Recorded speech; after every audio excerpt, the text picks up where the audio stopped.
1, 2, 3.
Quite in here, isn't it?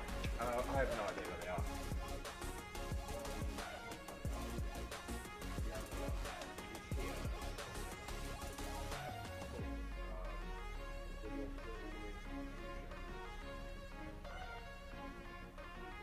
Hello? Hello? Yeah. Yeah.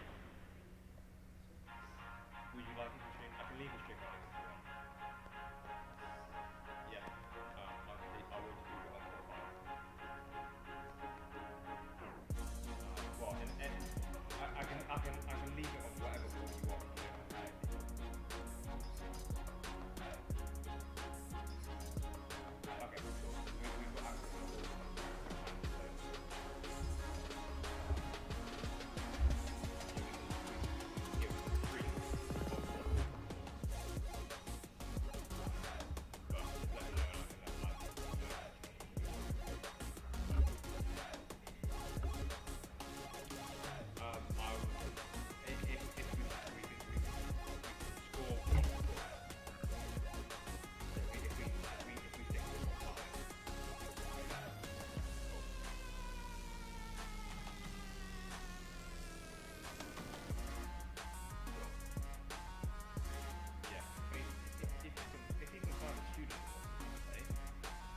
these people are coming. I will. We're going to do it all.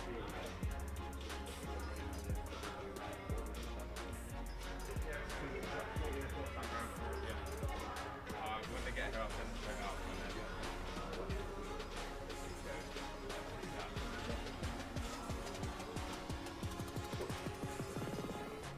then,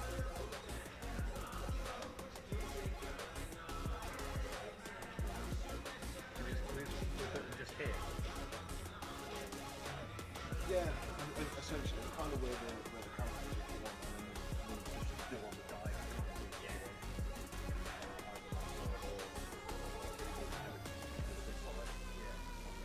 That way, then I'll probably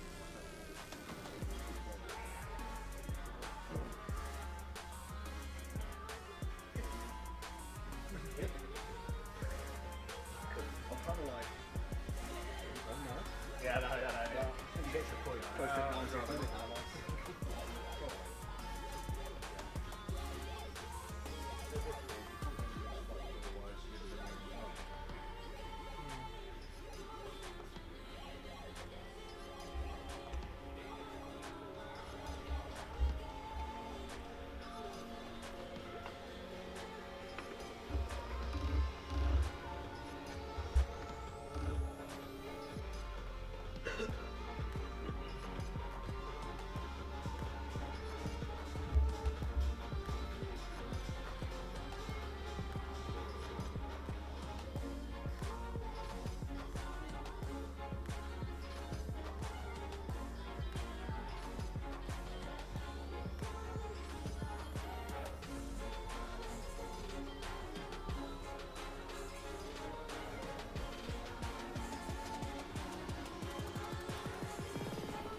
genuinely know more about how this works.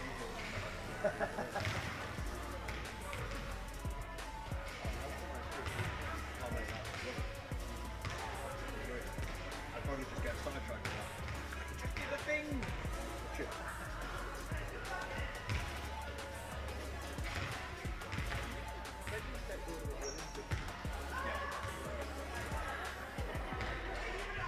Yeah, I remember watching a documentary on Terry Law. 3 or 4 years ago. And they were saying about the old guy that was like, fuck you Olympics, we don't need you. We wanted to have global sport and you just gone back down the street, we're all in trouble. And Terry was like, no, this is still going to help grow the sport, you know? Let's go. And I can't see both sides of it. Look at it now in your head. How it's a nice and a new balance. Look at that speed now. Like, I'm still old school PC all the way. That's the money. Yeah.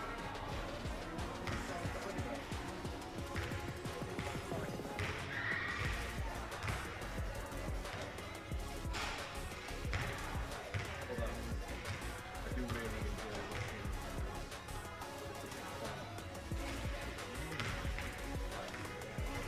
she's so good at like everything. Here's a cross up on decent stuff. Here's an airplane, you can part of it. Here's a skateboard. Show everybody up. Is that no?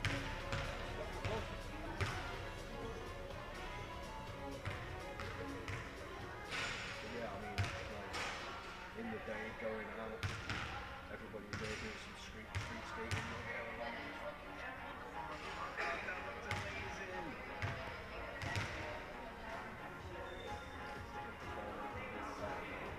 Whoever thought that was a good idea? Like, it's the only lens I've got, but we'll make it work, and then everyone's like, alright, look good.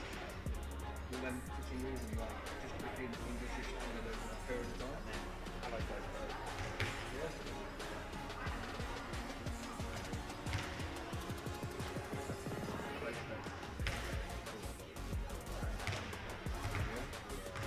I had it.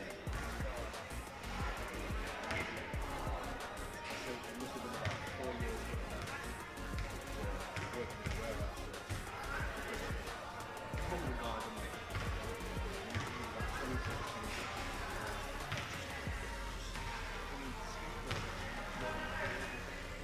Yeah. I was like, mate, you still got my dad. Like, you literally live like 20 minutes away from me. We'll meet up after work one day. Like, skate park in between us. You know, for like a little roller van. I'm not skating in Niagara for that. So, we'll probably be at the same level of stuff. It's like, you're fucking pretty well on this. We're doing all this. We're doing board slides. I mean, sketchy as shit. Super sketchy. But I'm like, hey, board slide. Whoa. No, that's not. Let me try that again. 3 times later. Yeah! I think you.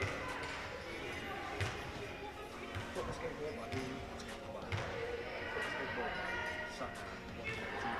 We have to get the house like, oh, all these whistles that I forgot existed, they've just sneaked up on me. Yeah.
Welcome to BUCS Big Wednesday, powered by New Balance. It's the final play, and look at the celebrations, look at how much it means to Northumbria. And that is full time here, and Nottingham reigns supreme. Will take it in for the second Loughborough touchdown. White will head for the corner, but he won't need to get there. The referee blows the full-time whistle.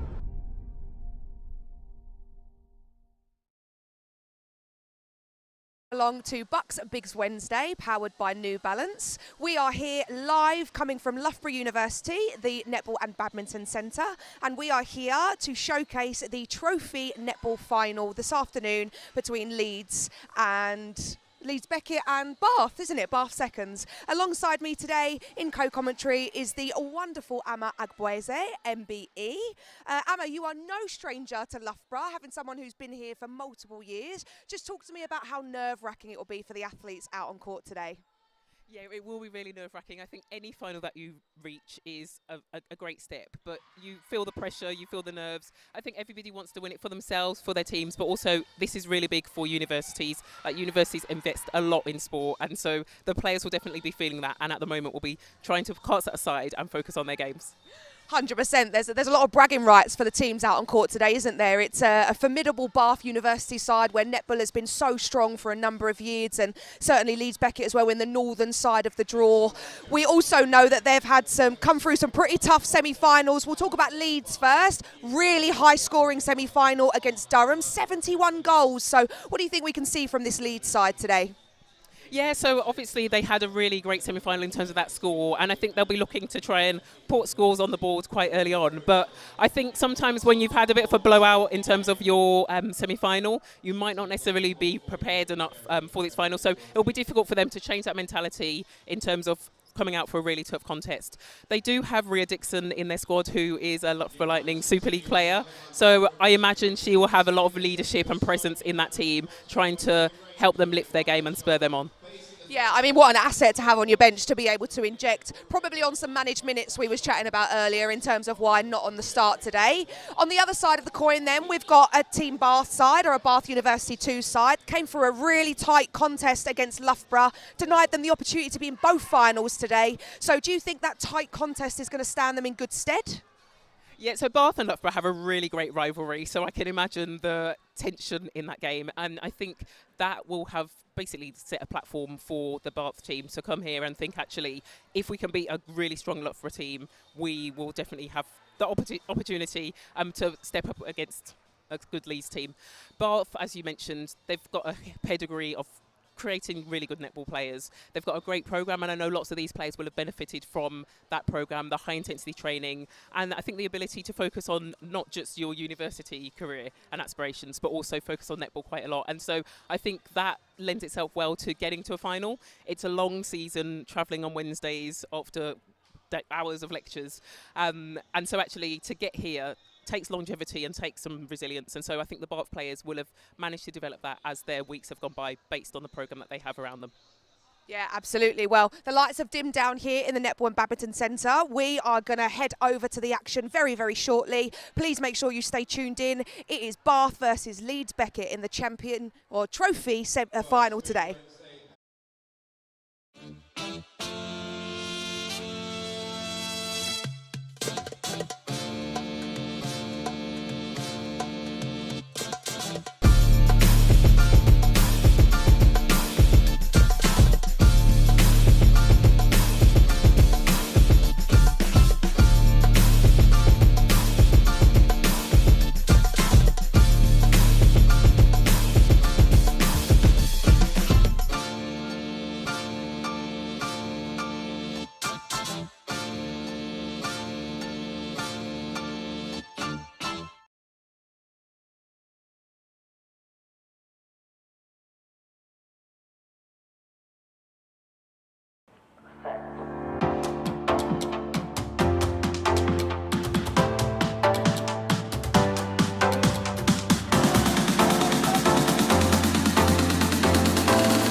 Thanks for being with us at the BUCS Netball Trophy Final. Team Bath have been called out onto court, and I will just read the starting 7. Goal shooter, Emma Payne. Goal attack, Charlie Watts. Wing attack, Lucy Chatwin. Centre, Molly Robb. Wing defence, Ellie White. Goal defence, Esme Harley. Goalkeeper, Millie Phipp. And on the bench for Bath, we have Charlotte Jennings-Evans, Tally King, Orla Lynch, and Ronnie Thomas and Daisy West. And then for the Leeds Beckett team, which are currently being announced onto court now, we have Isabel Train at goal shooter, Elias Swain at goal attack, Kate Leddy at wing attack, Maya Bowser at centre, Kira Jones at wing defence, Kamaya Smith at goal defence, and at goalkeeper we have Eve Cooper. On the bench today for the Leeds Beckett side, we have Fletcher, Richards, Taylor, and the lady of the moment that we spoke about earlier in NSL Loughborough Lightning player Rhea Dixon. Head coach is also no stranger to the NSL, Francine Hall, who spent a number of years playing for Yorkshire Jets herself. It's absolutely certain to be a thrilling contest. Amma, which way do you think it's going to go? Oh my goodness, putting the pressure on already. I just don't know. I want to say, geez, the pressure. I'll go Bath. Bath, we've gone early. Okay, well, just to spice it up a bit, I'll go Leeds. How about that? Another 71 goals on the board, and Train in that goal shooter position for Leeds Beckett. Stands at what looks like 6 feet and plus tall from where we're sitting up here in our commentary position. As our umpires get us underway, umpires today are Jen Henwood and Emma Walker. Congratulations to those umpires for making it to the final as well. And Leeds getting a really good start. A few balls and phases straight through to that circle edge. And as you mentioned there, Isabel Train standing very tall and strong in that goal shooting circle. Gets a second opportunity due to the contact from Millie Phipp. Bit of a dish off early there in that pop pass, so maybe that's going to be a running theme of what we're going to see throughout today as Leeds get their first goal on the board. Molly Robb gives Bath their first opportunity for a centre pass, and Bath also similarly working the ball to that safe, secure circle edge before attempting to put the ball in the circle. Yeah, I mean, there's got to be a lot of nerves going on out there, hasn't there, Amos, particularly in these early stages of the game, so you can't blame them for going short and sharp and taking a deep breath before we put that first goal through there from the Bath goal shooter, Emma Payne. Completely. I think the first thing is to like settle your nerves. So before the first goal goes in, you have a little bit of nerves about you, and then once that goes in, you are settled a little bit. But great arms over and intercept pressure there from Emily White of Bath against the tall Isabel Train of Leeds, and she managed to have a 4 feet defence and tip and retrieve that ball to give Bath a second opportunity at goal. Yeah, they really stifled that Leeds attack there, but bringing that goal shooter all the way out of the circle. And we see Bath transition slowly, but making progress with every single pass. Now just going short and using what is that trademark, as we know, ball speed from the Bath attack lineup. Take a big, deep breath, and absolutely nothing but net from the Bath goal attack. Charlotte Watts, they take an early lead. They do. It's actually really difficult, as you say, to get a straight turnover and convert it. And Bath did it so well. And so I think there'll be, we mentioned their semi-final, and having that tight game against Loughborough potentially would have stood them in good stead, and them coming out here trying to hit Leeds Beckett really hard to get points on the board. And so far, it's going to plan. Nice assured pop pass there. And that's a nice settler, isn't it, from Isabel Train. Ball in hand, straight to goal. Bath seem to be getting a lot of drive first and second phase down that left-hand side of the court at the moment. Yeah, I really like that play. They basically 3 phases into the circle, so you want that direct route straight in, and Bath are doing it really well. They just have that confidence to let the ball go, doing the work ahead of time to be free and in the space. Yeah, just around the circle edge where they seem to be slowed up a little bit, such as the defensive pressure from Leeds, Smith and Cooper inside that circle. Not your traditional tall defenders. No, they're not, but okay. I do, exactly, I was going to say, I do like how they play. They cover space really well. They work brilliantly together as a defensive unit. So although they're lacking in height, capable of elevation, good elevation, but also I think it's actually intimidating the feeders on the outside and working together to cover the space well. Yeah, and that's half of it, isn't it, Emma? You'll know, as one of the world's best defenders, you know, confusing the psychology of the feeder, just like we've seen there from the Leeds attack line. Completely, and as we've mentioned, Isabel Train is such a tall target, but actually it's how you can prevent her receiving the ball, so the pressure that you put on early. But incredible interception there from Elias Swain at goal attack. Yeah, we know that goal attacks love a glory interception, don't we? So I'm certain her head coach is Francine Hall's not going to hear the end of that at the end of the game if this goes their way. Exactly. I think sometimes it's easy to forget things that happen early on in the game and actually look to the last 9 seconds, things that happen. But actually, every moment in the game is really significant and makes a difference. And so that is one of those significant points. Really nice second phase defence there from the Bath defenders, all 3 of them dropping in a line to ensure that no depth can happen on the drive for Leeds. That's the key, isn't it? That middle connection there from the Leeds Beckett goal attack, just ensuring they can go nice and safely. Extra pass in before the goal from Train. I like the music after a goal. We can have a little boogie up here, can't we? Good middle, exactly where you want to be as a mid-quarter, prime position to be able to see all of your shooting circle. And Bath doing a really good job of using their back defenders to allow the front attackers to get depth. And so it's aiding them getting into the circle and moving the ball around. But that rotating circle, as all of the good has come unstuck in that, just very guilty there by the umpire, deemed to be running in the back of the defender. So that rotating defensive circle from Leeds has proven to be really, really difficult to break. I think so, and I think it's rare that we see an attacking contact, and I think that was, as you say, because of that rotating defence. Both teams, I think, taking a little while to settle now. The ball's gone up and down a few times with some uncharacteristic mistakes of footwork and forcing the ball too far in front of players. So I think the coaches will be looking to have their team settle it now, scoring, and then going back to those basics that we said, moving early, creating the space and trying to go direct to goal.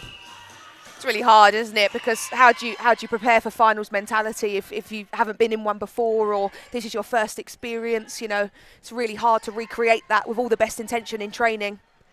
Completely, and I think sometimes you might have, because there's actually a significant crowd here, and some of these players might not necessarily have played in front of such a large crowd. And I've been in sessions where the coach would play crowd noise, and you'd be expected to sort of try and play on top of the noise, but it's just not the same. Like, nothing beats actually being there and experiencing it, and the nerves and the travel that the teams would have had today, sitting in the changing room knowing it was coming. So you can't train for that. You can practice and make up games and targets and things, but until you're here, you just don't know how you're going to perform.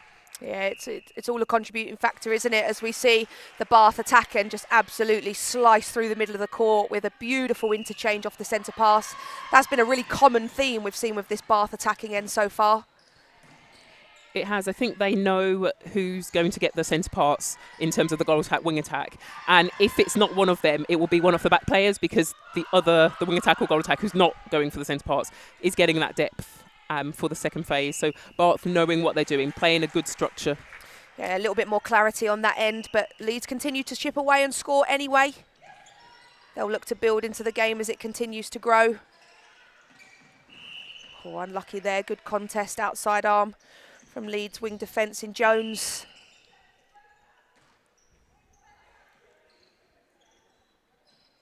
A lot of these players will be no stranger to an NPL court, probably would have come up against each other in the Netball Performance and National Performance League. 5 of these Leeds Beckett's athletes represent Leeds Rhinos as a franchise at various age groups, whether that be under 19 or under 21, and I'm absolutely certain that's the same for this Bath side as well. Yeah, an offside call there, so Bath getting another opportunity. But yes, as you mentioned, a lot of university players do play in the pathway system, so Leeds and Bath will be represented here. And I do know that Leeds have an incredible netball pathway. So many really good players are generated and created up there, and so it's great for them to have an outlet and have this opportunity to play. And a lot of the players will be aiming to get into Super League teams. That can't happen for everybody. So it's good, I think, to give people court time, give them opportunity. Every Super League, I've never reached a Super League final. I've won in Australia, I've won in New Zealand, but I've never reached a Super League final. I never knew that. All the years I've known you. It's nice to actually get to a final and play and see how you go. Yeah, absolutely, and that success is contagious, isn't it? You know, although not represented here today, we know the Bath first team narrowly lost out in the semi-final to the Loughborough side we're going to see later in the championship final. And likewise with Leeds, I was at Hertfordshire a few weeks ago viewing that semi-final where Leeds very narrowly lost to a really strong Hertfordshire side that we're going to see later. So clearly just bit of championship calibre running right through these programmes. Completely, and so I just wanted to ask you around you were at that game in Hertfordshire watching. So you are currently a Super League coach. So are you looking, obviously we're mid-season at the moment, so not necessarily looking for players, but in terms of the future, are you there talent scouting, seeing opportunities for players who are coming through the system, or are you just there casually watching? I was there officially supporting the athletes that we have on court. We've got a couple of athletes in that Hertfordshire side over at Surrey Storm, one that crosses over our 21s and training partner for Super League, and Hanisha Mohammed, who's an international for Uganda, is also studying at the University of Hertfordshire. Sienna Rushton was on the Leeds team who filled in for us last year when Peace had to step away from our squad mid-season. So yeah, I was there sort of in a supporting capacity. Me and Jay Clark were sitting next to each other, had a really good natter. But yeah, obviously as someone who has come through the pathway myself as a very young athlete, you know, I was incredibly lucky to be given the opportunity at Super League at 16 years of age. So, you know, I'm always looking at the next generation that underpins the Super League, and I want to give young athletes the shot. So, you know, it's really great to look across the court and have a look at all of the prospective athletes, particularly within the generation of netball that is at the moment. You know, we're on the cusp of professionalisation. So in these guys' playing career, which is absolutely going to outlast mine because I'm very old now. You know, that who knows? Their experience of netball is going to be far, far different from what we've experienced. And what a fantastic thing. It is really fantastic. You say they might outplay you, but if you're the coach, we never know. You might be here in 20 years' time. I'm a smart lady. I'm a 20 smart years' time lady. still playing. I've thought long game. You have. But these two teams here, just really close contest, and I think it's really, it's actually great to see. I think sometimes in the UK we lack a little bit of competitive netball. Sometimes the scores blow out, but actually this is a really good game, and it takes a lot of skill and practice to come up with interceptions, just like Millie Phipp has come up with, but to actually close out a tight contested game. So I'm excited. I like a tight game, so hopefully it stays like this the whole way. I know the players on court will be preferring that it doesn't stay as tight as this. So 10-9 then, as we see a lovely in and out just to work herself a little bit closer to the post as that one trickles in.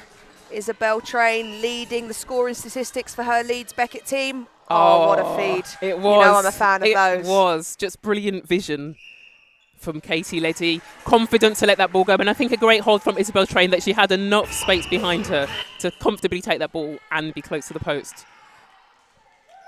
Loughborough now taking a 1-goal lead with 3 minutes on the clock.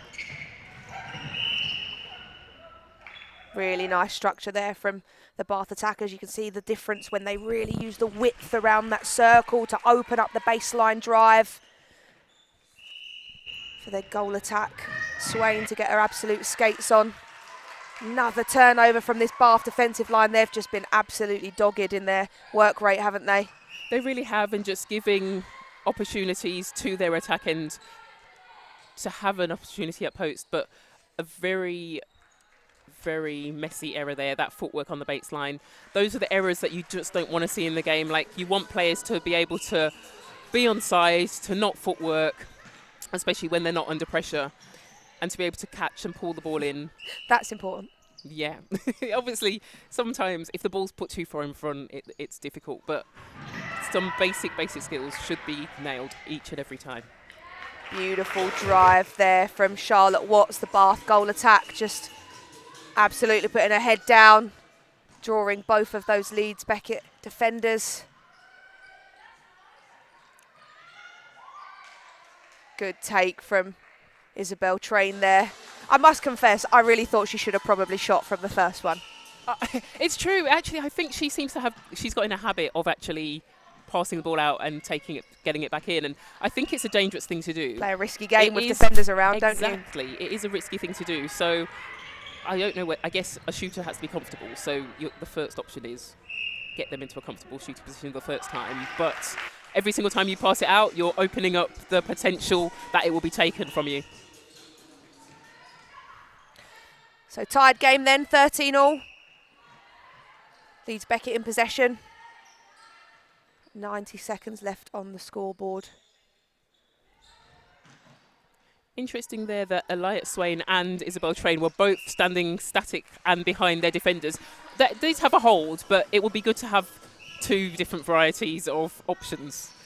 Yeah, absolutely. It's one of the most critical points, isn't it, to make sure you constantly have two threats inside that shooting circle, so that as this game grows and the pressure grows, you know, those defenders have to pay respect to both players, because otherwise you're at a danger of both of them just sitting on, you know, Isabel Train in that goal shooter position, and when it really gets down to the business end of the game, what are you going to do then? Exactly, completely. And actually, you need to sort of embed yourself into the game early now, so that when we do get to the business end and it is challenging, you know what to do, when your team can rely on having that comfort in how you've played and where they're going to find you available. Also, as you say, the way that they were both sitting allows the defenders to work together.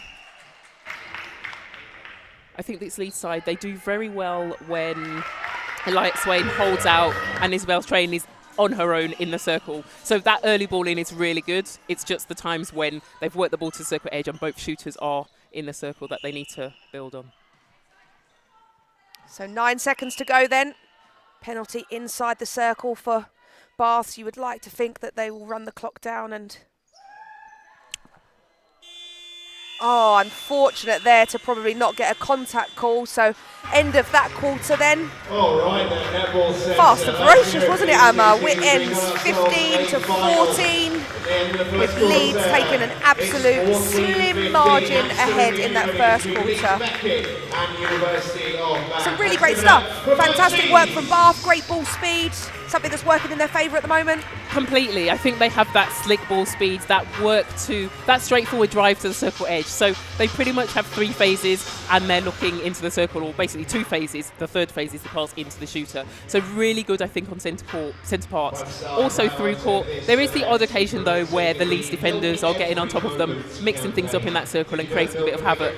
But Bath are really good at using the circle edge. So Molly Robb and Lucy Chatwin are really good at playing off the circle, swinging the ball around, and they're really good at using triangles. So I think technically some very good netball from the Bath team, and I think they'll be frustrated that they're 1 point down on the scoreboard. Yeah, and although Leeds probably not as polished with their ball speed, you know, Elias Swain at the moment, when she's taking that first phase ball and turning and looking straight in, they seem to be getting high amount of volume from that. Completely. Swain has such confidence to let that ball go. I would like to see her sometimes giving it, just looking for 1 second, but seeing what else is available, because I think sometimes she's put balls in that weren't necessarily going to get there and putting Isabel Train under pressure. But as you say, the Leeds team are doing really well. I think they're kind of quite unassuming, so they're getting the ball in places that you wouldn't necessarily expect and able to convert. I think I did expect that they would score a lot faster than this Leeds team, especially with their total shooter in the back. And so I think that's the danger for Bath, that if they don't stay on top of the game, Leeds have the opportunity to let that ball go quickly into the circle and then score quickly, put points on the board, and Bath will be chasing. So it'll be interesting to see what's being spoken about in this break and how they attack the next quarter. As a coach, what would you be saying to this Leeds team? Well, I think for the Leeds team, just in terms of their centre pass defence, just making sure they up that level a little bit. You know, Bath are getting a lot of joy off of an interchange first and second phase, which is absolutely slicing through to the circle edge far too quickly for the circle defenders to do anything about it. And as we've seen, if they can slow that ball up as it progresses to the circle edge with that rotating circle, their defenders inside that circle, Smith, Cooper, can cause chaos and get their hand to a lot of balls. So if I was the Leeds coach, if I was Francine Hall at the moment, I'd be talking to the centre pass defence line and going, look, got to work harder to get behind them, push them up the court, stop depth on second phase so we can slow that ball down. Okay, perfect. And the Bath team, we've said they're really slick through court. What do you think is it that's causing them to be losing by 1 at the moment? Because we've seen their play is very good. They are having opportunities in terms of tips and interceptions in that Leeds end. So what is it about the Bath team that they're not capitalising on? Yeah, I think traditionally the rotating circle is quite a tough one, isn't it? Because you don't necessarily have that linchpin of a holder in the middle of it. And what we're seeing at the moment with the Bath shooting circle is a lot of movement, but sometimes for not much gain. So ending up just churning around each other, switching defenders who are just essentially standing in the same place. You mid-quarters do that a lot, don't you? Just lots of movement unnecessarily. We just like to look very specky, you know. But I think, you know, if they can mitigate that movement with a little bit of repercussive timing, you know, one person goes, then the other person pops as a result, then they're going to get a lot more joy from the ball that they're getting at the moment. Yeah, completely. I agree. I think that repercussive movement that you're talking about is really important.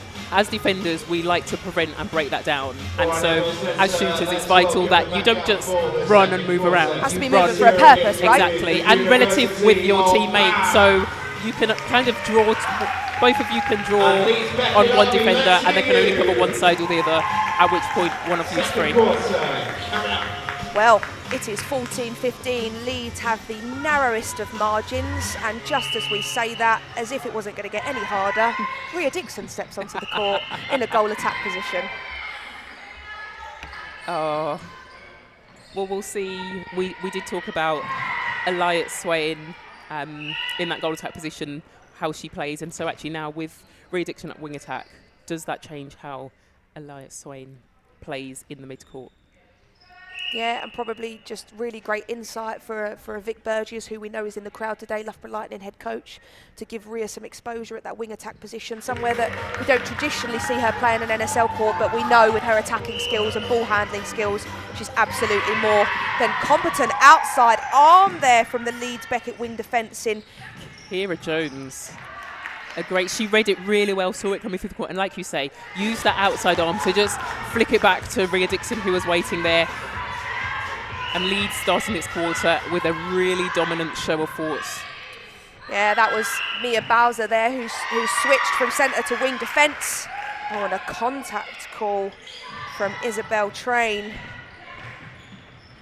Bath get an opportunity to make up from their centre pass, but again, just that footwork of Smith in that goal defence position.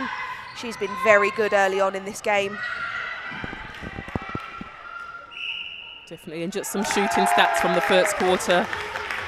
So Bath, Ella Payne shooting 100%, 6 from 6. And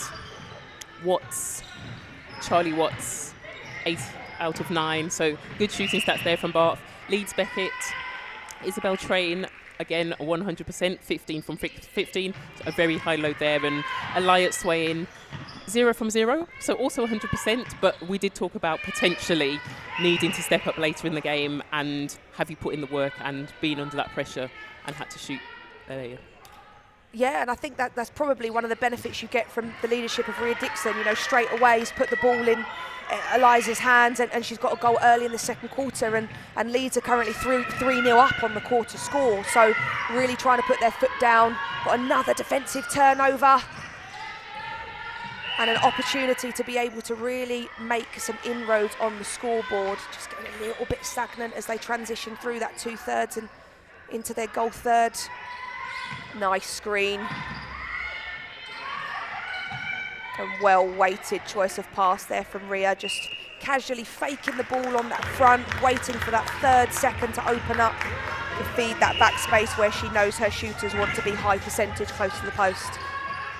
And I do really like that about Rhea's feeding and her poise. So she can be sprinting through the court, but actually takes that time to hold for a second and put that ball in. Really important passage of play for Bath coming up here, because it's 5-0 so far to start off the quarter in the first 3 minutes. So, and it's the momentum swings, isn't it? It's really critical that you notice the mini games going on within each quarter. Large game. Exactly, and as you say, there has been a massive momentum shift for this Leeds side, and it continues.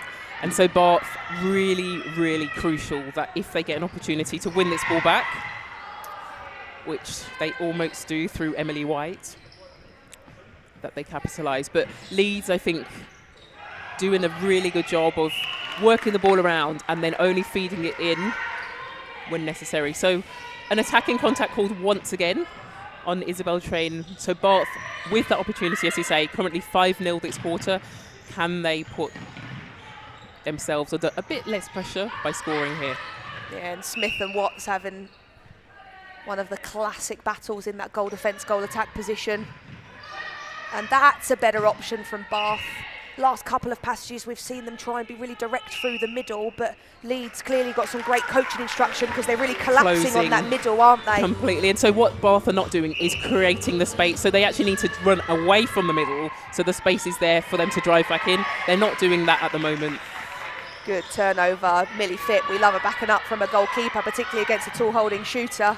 Completely. And I think Millie Phipp has been really good so far this game in terms of confusing that space. She's got a difficult job. It is really hard. How hard is that? Give us some insight, because obviously you'll know yourself from doing that for a number of years against tall holding shooters, right? 6'6", 6'7" goal shooters who have a huge 10-foot arm span. Yeah, I would not know it's what that feels like. It's a thankless task, and I think it can be really demoralising because the ball repeatedly goes over your head. You have to keep telling yourself, it's okay, I will get one at some point, or I will impact the player. So if they drop the ball, if they are disrupted somehow, if they catch the ball but pass the bad parts, all those things as a goalkeeper, you're thinking, that's a win for me, that's the pressure that I'm putting them under.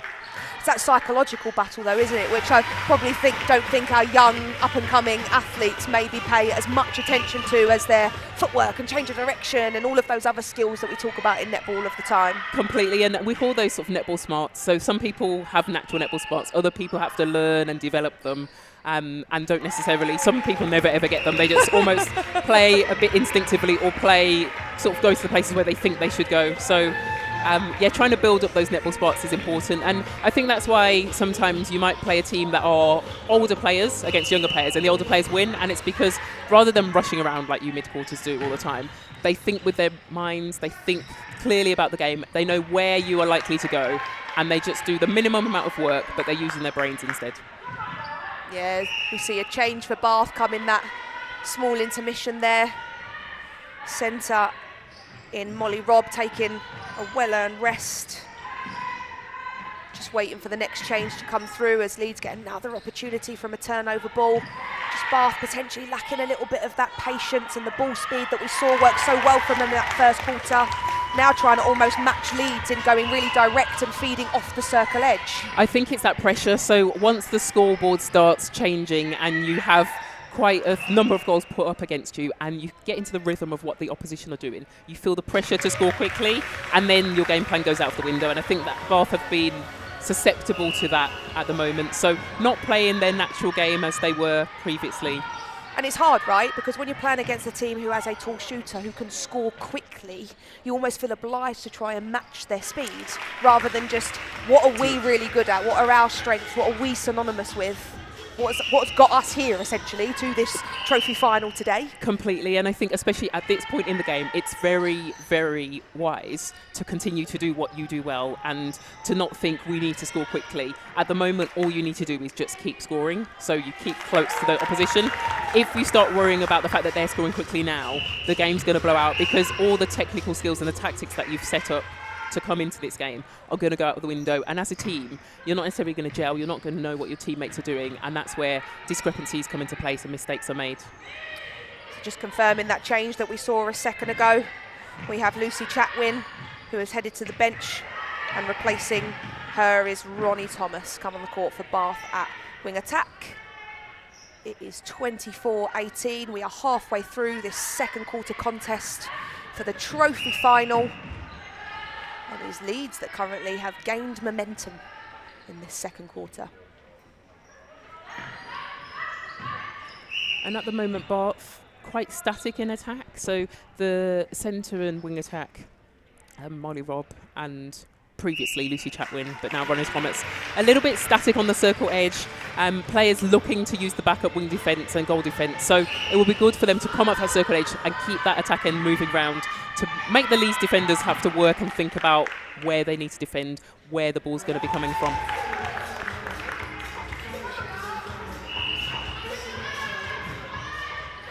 It's the tactical battle that now really starts to develop, and we've seen that happen more times than not in this quarter, unfortunately, from a Bath perspective. Again, just lacking a little bit of discipline and patience as we see the Bath goal attack. Charlotte Watts coming out with a gorgeous interception there. It was a great interception. I think that's her second pickup of the game. So really good. She is a rangy goal attack, got very long arms, so stands off slightly. So wasn't quite 3 foot, maybe about 4 foot.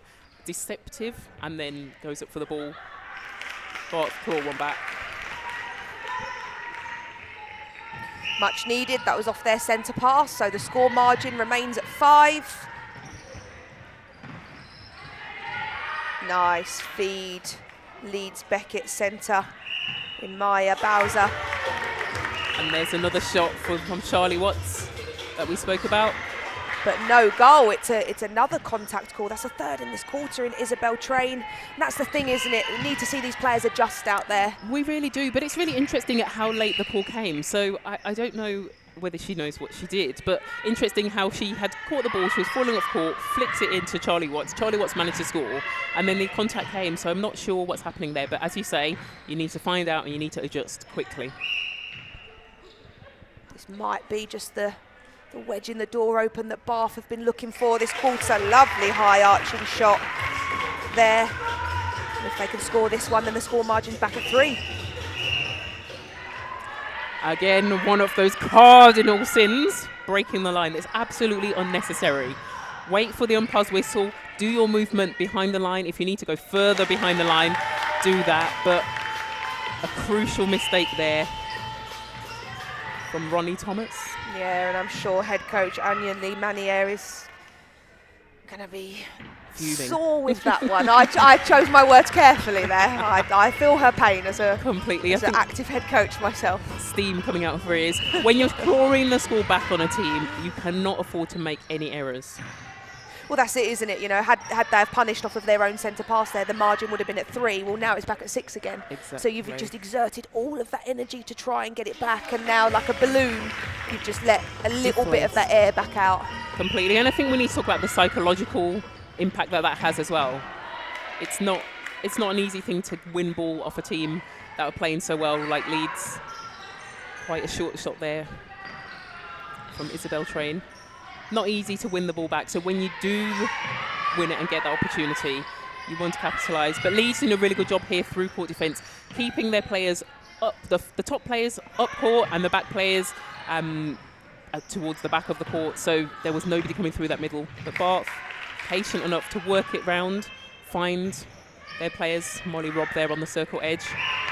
Again, we talked about moving the ball around too much, and eventually... It's really hard as well, isn't it, when you've just worked that tirelessly. You know, slow progression, was a bit stagnant trying to get the ball to the circle edge, and we see the ball swing from one side of the circle to the other, and then one side of the circle to the other. And I understand as a mid-quarter, sometimes you don't want to work for 3 phases more, you know, and therefore you lack that patience. And then that's where that lack of execution potentially comes in, as we see another time be called for a Bath interchange here.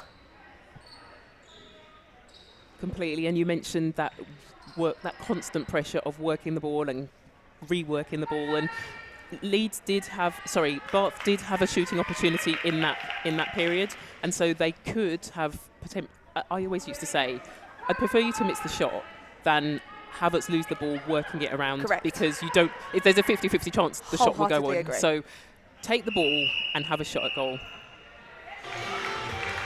After a long break, Isabel Train finishes where she left off, scoring another goal for Leeds Beckett. We'll update you on all of those changes. There was a fair few of them there for Bath, wasn't there? Doesn't seem to have settled the ship for them though. Straight away, Leeds Beckett just on the attack. Yeah, Maya Bursa there doing a really good job of forcing her player away from the ball and coming on the inside for that intercept with 2 hands. You couldn't fault it. No, and another opportunity off of their own centre pass to what we would say double up their score. Unlucky there. We saw those land quite a lot in the first quarter from Elias Swain, but unfortunately on that occasion just a little bit too far to the baseline for Train to be able to pull that in. That's a better through court progression from Bath. It really is. I think great drive there from Bath wing defence, who gave and got the ball, gave it away and got the ball back again and drove all the way up to that defensive line to deliver good, solid ball into the Bath shooting end. Yeah, that would be Esme Harley. Know her well as someone who's come through the Storm pathway previous years, now at University of Bath studying. And what's it like when you've had a player in the pathway and you've done really well and you're building them up, hoping potentially that they will join your Super League franchise? What's it like when they go off to a different university in a different franchise? Oh, do I give a diplomatic answer? No, I'm only joking. Give the truthful answer. The truthful answer is it's one of those necessary evil challenges that all of us are faced with. You know, you want your best for your athletes and you want your athletes to develop. And second to that, and I always say this when I'm talking to netballers in terms of the decisions they're making over their studies, but they have to make that decision based on where they're going to be happy to spend 3, 4, 5 years of their life. Netball aside, you know, because, you know, what happens if the worst happens and someone gets injured or hurt, and, you know, and the only reason you've picked that choice is because of netball. You know, we are people who play netball, so the people part of it has to come first. But yeah, I think for me it's just a really proud moment to look on the court, you know, as we do today with Esme, and I'm sure we will later, and we see the number of athletes that we can highlight have come through the pathway, and that's all it's about, right, is athletes getting opportunity, whether that's for Storm or Bath or Leeds or Loughborough as it will be, or Hertfordshire a little while later on this evening. Doesn't really matter. That was a nice diplomatic answer, wasn't it? It was a very diplomatic answer. But as you say, it is nice, and there's only so many opportunities and places available for people to play. So having them play elsewhere, I guess you have to be positive in that you've helped develop those players in your pathway, and now they're blossoming elsewhere. Great drive there from Charlie Watts. As time ticks down, 10 seconds left on the clock. As Bath put their 11th goal of the quarter on the board. Very smartly there for the Leeds Beckett centre. Delaying that centre pass to ensure the start of the next half will be theirs. And that was a fast and frenetic quarter where Leeds stamped their authority. That was a 17-11 quarter score there, so more of that small score margin that we thought we was going to see when we was discussing at the top of the game, wasn't we? Lots of goals, lots of pressure going towards the scoreboard, and a little bit maybe of a lapse of concentration for the Bath attack end, would you say? I would. I'm quite frustrated for Bath because they had plenty of opportunity and they just haven't really nailed it when they needed to. I think just sometimes putting their shooters under a bit too much pressure in terms of the arts of the balls that they were putting in there. But also I think Emma Payne at goal shooter, in the first quarter she was almost holding slightly side or towards the base so the ball could go over, but then started changing, coming a little bit further forward. So I think there was a discrepancy between the feeds that were going in and their placement, and so that's something that they'll have to work on, and the feeders need to be able to read that. But I think Bath definitely had the opportunity to be closer, but wasted a lot of possessions and made silly mistakes. I think we saw footwork, we saw a break in the line, we saw I think an offside, so just really frustrating I think for the Bath side. 17 goals for the Leeds team then. Do we think that injection of Rhea Dixon made a difference? It did make a difference, but I think they were on that pathway already. So obviously only winning by 1 at the first quarter break, but you could see glimpses of greatness in terms of what they were doing. I think Rhea Dixon going in there just sort of added a little bit more poise and patience to that attack end. And Rhea, we saw she's really good at changing direction, holding on the body if necessary. But once she's done something fast, whenever she turns to the circle, it's like the world slows down. She's steady, she breathes, and she puts a really good ball. I think some of her balls were very, very lifted, like really loopy, but the placement was so good that the opposition couldn't touch them. Well, ladies and gentlemen, we are going to take a breath for a second. We are midway through at the halfway point of this Netball Trophy Final at BUCS Big Wednesday here in Loughborough University. It is currently Leeds Beckett that lead that scoreline over Bath University, and the score is 32-25.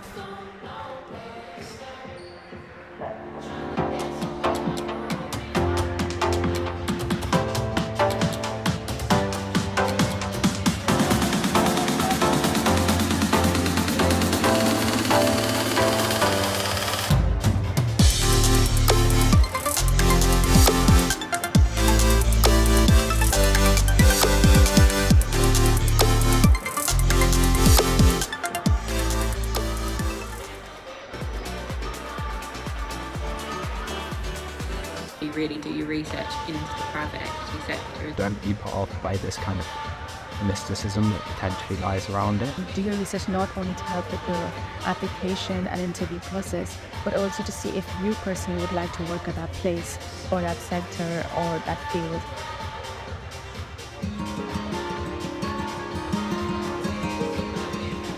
What makes Aldi different is how much responsibility they give to each and every one of us in the business, and with that comes a lot of trust. 3 months into your training, you could be running the store on your own, responsible for ordering all the stock, making sure the staff are happy. Aldi really believes that young people can do great things. It's definitely something that excited me and attracted me to the role. I felt really supported at Aldi. From day one, you're paired up with your mentor, who is with you throughout your whole journey. You develop a really strong network with your peers, you can always pick up the phone to them. So you all work part of the team towards becoming gold. I really valued my time in school because I think it's a really important part of you learning the practical day-to-day of store operations. It's actually really exciting, I really enjoyed it. It's a change every single day, and that variety really attracted me to the role.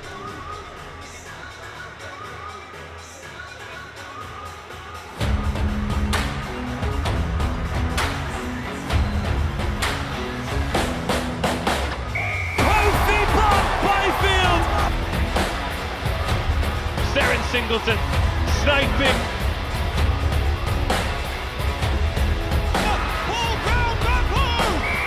Oh, Tilly Smale is on the scoreboard, and Loughborough University surely at this stage now. Loughborough University, the Women's National League champions. Destiny Day ends with Exeter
And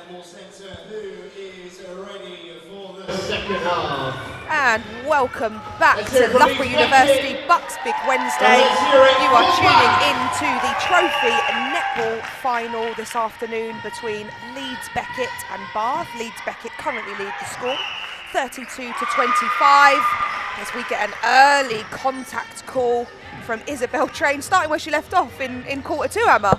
Completely. And still she's looking quizzically at the bench, trying to understand what exactly it is that's happened, but clearly, as we mentioned, needs to clean that up.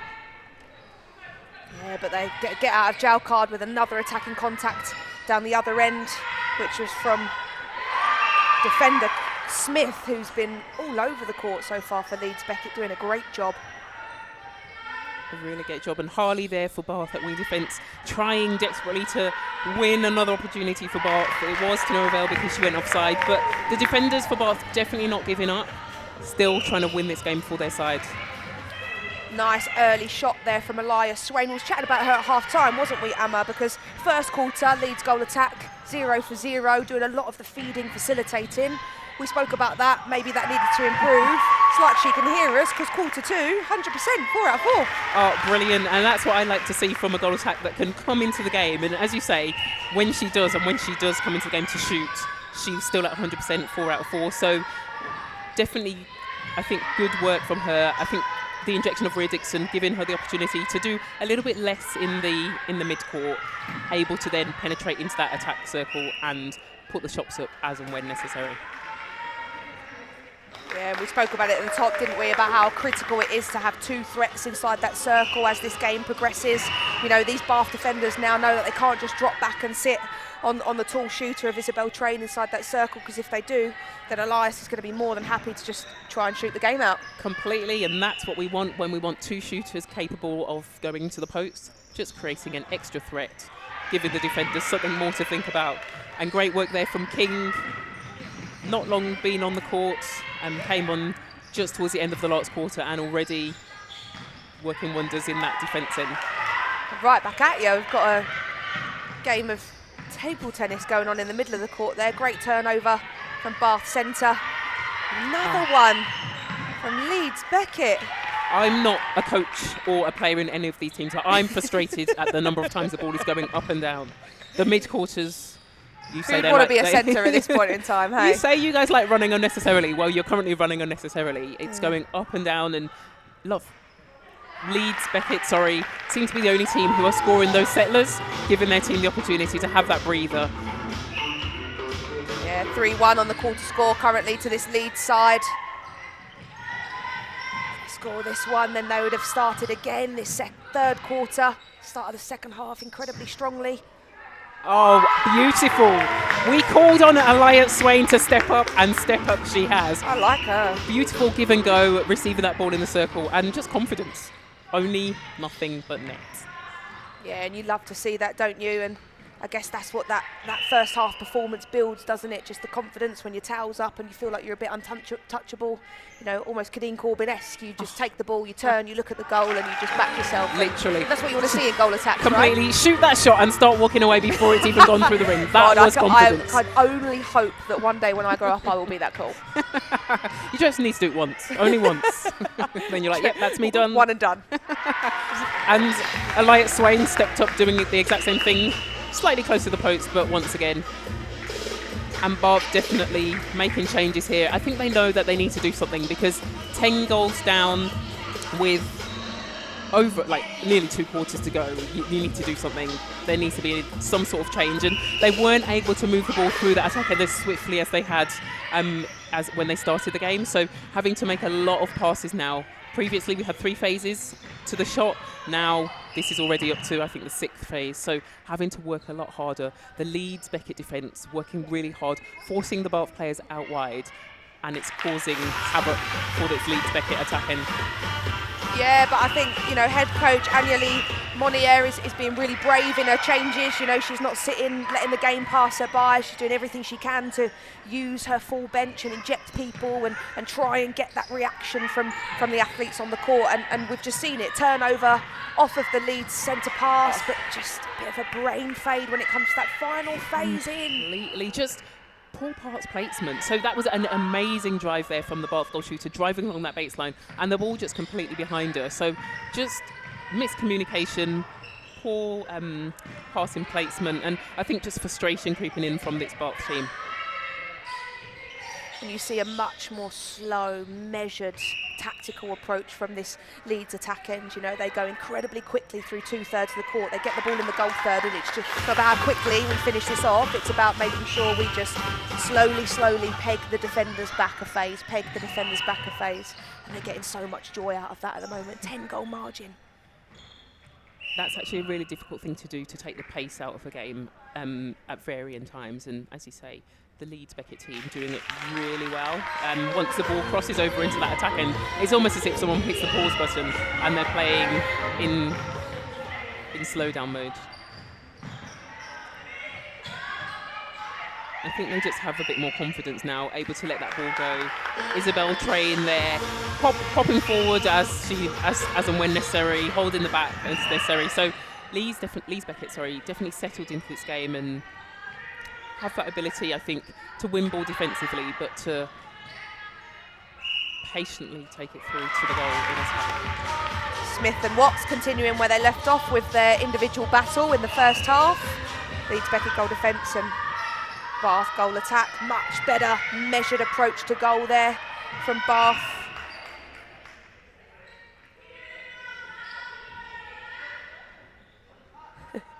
It's my favourite thing when shooters just try and gain an extra foot closer on a penalty. And the umpire's like, no, go back. And you move your feet, but you don't actually take a step back. You know those ones? You know those ones? It's so frustrating for defenders, because you're like, so umpire, you do realise that she's actually not done anything. She's fooled you, and you've fallen for it. Oh, no falling for it on that occasion. Umpires Jen Henwood and Emma Walker all over it. Good challenge from Smith. Unfortunately, just deemed to be contact at that point, but big step in. And a lovely shot. Big cheer from the Bath bench. They're really trying to galvanise their squad, get behind them. There's a lot of minutes left to play. Completely. And just confirming those changes for Bath. So Lucy Chatwin is back in at wing attack for Bath, and at centre, Charlotte Jennings-Evans started the quarter at goal shooter, and Molly Robb back at centre for this Bath team. It's quite difficult to come on. What can you tell us about coming onto court, having not played the first quarter or the first half, and also what it's like when you're down as well? So not just coming on, but coming on when your team needs some sort of miracle to change the course of the game. Yeah, it's really interesting, isn't it? It depends on what your perspective is. You know, you can either look at it as, oh gosh, there's a margin here and I've got to come on and be the person that makes the difference. Or you look at it as, I'm coming on here with freedom and nothing to lose because the scoreline is what it is, so I can just concentrate on playing my game. And I definitely think that the latter is going to get the better squad reaction for you. You know, again, it's just that mental toughness to be able to take the scoreline out of it as much as you can. Be like, right, what is my job? What is the requirements of the bib that I'm wearing within our team? What have we decided are my non-negotiables that I have to contribute? And that's what I'm going to absolutely be dead set on making sure I come onto the court and do. Win, lose or draw, I want to make sure that I've executed my job. I do really like that. I think it's sometimes a little bit different as a defender, and also when the you want to come on and save the day, right? Well, that's your job. Well, I think you have no choice. So if you're down by 10 goals, as this Bath team are, you need some to win ball. You need somebody, the team, to step up and win ball. So it's really important, as you say, crucial. Do your own job. What is it that are your non-negotiables? What's your game plan? How do you fit into the overall game plan? But you need to win ball. So it might not necessarily be you individually doing something, but trying to help instruct the team around you how you're going to collectively win some ball. As Charlotte Jennings-Evans gets a free ball into the post and comfortably slots it away. There's a much better, more direct passage of play from that Bath side there. We see Rhea Dixon just using all of her size and strength there to pull that ball in under all sorts of contests. Completely. Molly Robb doing a great job, but giving away a number of inches in the height. She jumped as high as she could. I know the feeling. She jumped as high as she could, all but the time. Rhea Dixon. All the time. Well, you have other skills and assets. Everybody can't be tall. Big hit there on Bath wing defence, Esme Harley, but she looks like she's okay, gets up, takes it well. That's where all of your fitness and your S&C work now comes into play, doesn't it? Because you're tired, you're under fatigue, your back's against the wall if you're this Bath team. You know, you've got one of the rare turnover opportunities that you've had so far in this quarter. You've got to make sure that you punish, but unfortunately it's been a bit of the story of Bath's day so far, hasn't it? It has, but a great chase down there from Lucy Chatwin, just helping to keep Bath in it until my commentary is now laboured. I'm impartial. I don't mind who wins, but I just would like to see Bath. They're getting so much opportunity, and it's really demoralising and frustrating when you turn over the ball and then there's nothing that comes from it. It goes back to the other end and they score. Yeah, but to be fair to this Leeds Beckett defence, I think, you know, Kamaya Smith at that goal defence position is causing all sorts of carnage, you know, getting a hand to a lot of ball, getting around the body, and it strikes me as though, you know, Bath goal attack in Charlotte Watts is used to being the playmaker, used to having a hand on a lot of ball and a lot of the direct passages coming through her. We saw it in the first quarter, right? Yeah. So I credit to Smith, who I think has done a real great job shut down on not necessarily coming out with ball, but restricting Bath's flow in removing their main playmaker. And I think that's a thankless task that often goes unnoticed. So people will be looking at the stats to say who's got the most tips, interceptions and pickups and that type of thing. But actually, you cannot quantify how hard it is to take a player out of the game and reduce the impact of that player. And that's exactly what you said that she's done today. But she also has had impact in terms of, I think, that defensive partnership with Eve Cooper in the back. There's the team style defence that we've seen from this Leeds Beckett side. You know, it was Rhea Dixon that fluffed up that feed at one end, but then gets straight back on defence and gets an opportunity to win a beautiful back and up and get the opportunity off of the Leeds Beckett centre pass to be able to go back to that exchanging, which is really critical. Completely. Good strength there from Charlotte Jennings-Evans to take that ball under a lot of pressure. Will she shoot here or will she... Did it too quickly. They used their ball speed. She did. Both defenders out. Sometimes shooters use that as an opportunity to have a free shot at goal and just have it as a settler for themselves. But teammate free and under the post, so why not take advantage? 11-13 quarter this time round, Emma, so a lot more competitive this time. Bath have clearly come out of that half-time break with the bit between their teeth. They have, but still I think they should have been up this quarter with the ball that they've won and the work that they've done and the play that they've made. They've made a lot of frustrating, for me, errors. So it's great to hear that they're still, it's a tighter quarter. Big opportunity here to score off of the turnover. Nice shot. Charlotte Watts just slotting that one away. Bath get an opportunity to double up. If they scored this one, oh, showtime. I was really, really, really rooting for that one. See, if I was a shooter, that's what I'd be doing all the time. All the time. Even if the ball wasn't on extension. That's why you'd be taken off, even though you're currently the coach of your team. The team will be like, Mickey, we know you're the coach, but please take yourself to the bench. Just so true. We just want the stable, comfortable, easy shots, please. Try telling Peace Pascovia that. Well, I guess if it's your bread and butter. Yeah, she can do what she likes. Yeah. If she's shooting in those high 90s like she does, then facts. We'll take it. Although I do want perfection, so actually I'll be saying to Pete, actually we want 100%, so if you could maybe just not do any specky type thing. Harsh taskmaster. Maybe I need to take your approach a little bit more. It's funny because I think people think that I'm quite negative, but I just want everything to be perfect. And I know How hard is that? I'm not perfect. Nobody's perfect, but I can strive for perfection. So I think I'm really critical. I need to learn to maybe chill. It's weird. I'm quite chilled in some things, and in other things I'm like, we need to be the best. We need to be incredible. Well, nothing chilled about the stand of netball going on the court at the moment. 1 minute left to play in this third quarter. That is goal number 47 for Leeds Beckett. As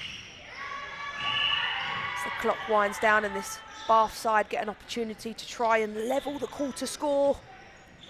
And it's that, isn't it? It's just the finesse on that final pass, but what an interception. Yes, Charlotte Big Jennings reaction from the Bath bench as well. Completely, and those things need to be celebrated, but actually the way you reward and celebrate them is by scoring a goal. So fortunately, Kamaya Smith given away a penalty to give Bath an opportunity. Good choice to offload on that hot pass there. Still loads of time. 18 seconds as the clock winds down. That is goal number 40 for Bath. Lovely feed. Fortunately, there were 10 seconds on the clock still, but that was one of those times. Shoot the ball and take this goal. Maybe play into the clock. Just the 1 second left now. Maybe. We'll give her the benefit of the doubt, but fantastic quarter there. Much more even on the scoreboard. Although the quarter score is reflective as an 8-goal lead for this Leeds Beckett side. It's 48-40. Much more competitive. They only won that quarter by 1, Emma. Yeah, so definitely more competitive. Frustrating still because had the opportunity, I think, to win that quarter by a lot more, the Bath team. But Leeds, I'm really impressed with how they're playing. Just taking the ball through the court, really slick and fast, but defensively for me is what I think stands out for the Leeds team. Just that whole court defence, so it's not just one person chasing someone, everybody's doing a really good job, and then it just depends on who in the team is the person who's going to win that ball. So we saw Rhea Dixon take an intercept, we saw Agbeze take a few, so actually that's just coming from the great team defence from that Leeds team. Yeah, I'm just having a look across now to this Leeds Beckett bench. It looks like that Bria Dixon's taken that bib off, so those managed minutes that we spoke about earlier, maybe that's just her job done for the day, and people like Elias Swain, who we've seen step up massively as this game progressed as well, you know, to be able to lead the team on going forward into the last quarter. Completely, so it's going to be interesting now to see. So you asked me earlier, was it Rhea Dixon that made the difference? Leeds had taken a step up, and I think Rhea coming on helped to cement that and just calm things down. So it'll be interesting to see whether Elias Swain steps up more in the mid-court now, or whatever change that happens. Although I can see Rhea Dixon has a goal attack bib on, so potentially making it's the one thing you want to look across the other side and see, isn't it, if you're this Team Bath side. But to be honest, their defensive end have played really well. It's been their mid-court and the ball placement where they seem to have had that breakdown in communication in the second and third quarter. Exactly, and I think that's what's frustrating for the Bath team, because, as you say, the defence end are doing a really good job. They're giving away a little bit in height, but actually what they lack there, they're doing really great circle rotations, filling the space, confusing, working really well together. I think the Bath team have a good defensive 2 at the back, and what would be more helpful is if there was a defensive 4. So if the centre and wing attack, wing defence could work with the goalkeeper and goal defence to actually put even more pressure on and stop the ball earlier coming through the court. But actually, it's the Bath team are losing it through court, their mid-quarters and that feed. So I guess everybody needs to step up. So it isn't just about the mid-quarters. They might be the ones who are losing the possession, but it's about the rest of the team. Is there a backup player there? Can they play it back? Are they too forceful at moving it forward? Should they be playing it back and going in and working around? They started off moving quite a lot in terms of their movement off the ball was quite good. It was quite high work rate, and that has completely slowed down now. So now sometimes they're standing on the body trying to protect their space. They need to sort of interchange between the two, or have some players at some time working their way into the space, not each standing and being static. So potentially that could be a fatigue thing in terms of not just in this game but throughout the season. You mentioned they had a really tough semi-final, so that could be reflecting now. So yeah, interesting to see whether Bath can try to revert to the tactics they had at the start of the game, which was to move, create that space, open it up, and try and just 3 phases into the circle was perfect. That's how they started. That's where they need to go back to. Just having a look at the shooting stats quickly as the teams rise from their benches to get underway for this fourth quarter. We saw in that second quarter from a Leeds Beckett side, you know, Izzy Train had the main bulk of the shooting stats. She took 15 and Swain only having 4. In that last quarter, quarter 3, we saw an even split with them having 10 each. So from the Bath defensive perspective, they've done a real number on that goal shooter to be able to restrict her, I guess, her prowess that she's been owning for quarter 1 and quarter 2. Completely, and I think that shooting load is really important. So a lot of the times there'll be people, I remember when in my younger days, people's parents will be like, oh, well, my child shot, I used to be a goal attack goal shooter. My shooting was not the greatest, but I always used to get the rebounds. Love so that I'd probably get like 50%. Hey, doesn't matter if you get a rebound. But the ball never exactly. The ball didn't leave the circle. Fine. And so my percentage was low, but other people would be saying, oh, well, my child scored 3 out of 3. And I'd be like, oh, well, I scored 15 out of 30. I think the DJ was excited by that goal. But I would shoot 15 out of 30, so only 50%, but I shot a huge load. And so actually, it isn't just about the percentage, it's about the load and how many goals you're scoring. But as you say, Swain stepped up when Twain was taken out of the game a little bit more. Yeah, and as we say that, we see that Swain's gone to a goal shooter. Rhea Dixon has slid to that goal attack position, so now no longer that tall holding shooter, linchpin option inside that circle. You know, now going to have to go more rotating, and unfortunately on that occasion, just not going the way of the Leeds Beckett side. So Bath get an opportunity. A few whistles coming now, which gives Bath the opportunity to have a penalty opportunity. A good rebound. Charlotte Watt, she's been consistent for this Bath side, really stood up. She really has. Shot at 100%, 6 out of 6 in the last quarter, so done a really good job. It's hard to come on, I think, sometimes to inject yourself, get the feel for how the team are playing, but she's done a reasonable defensive workload, and actually in attack has been quite effective. Yeah, and just nerves maybe now starting to show as we enter the fourth quarter. A couple of drop balls per side.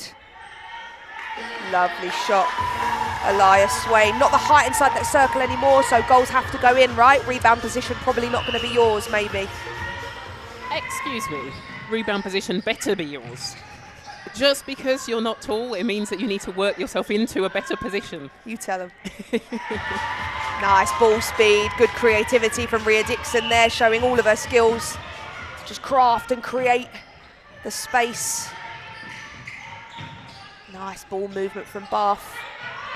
But it's when they get this ball in the deep pocket, isn't it, that the defence from Leeds really gets the opportunity to step up. Completely, and Bath's doing the right thing there. So the ball was in that deep pocket and the shooters were both behind.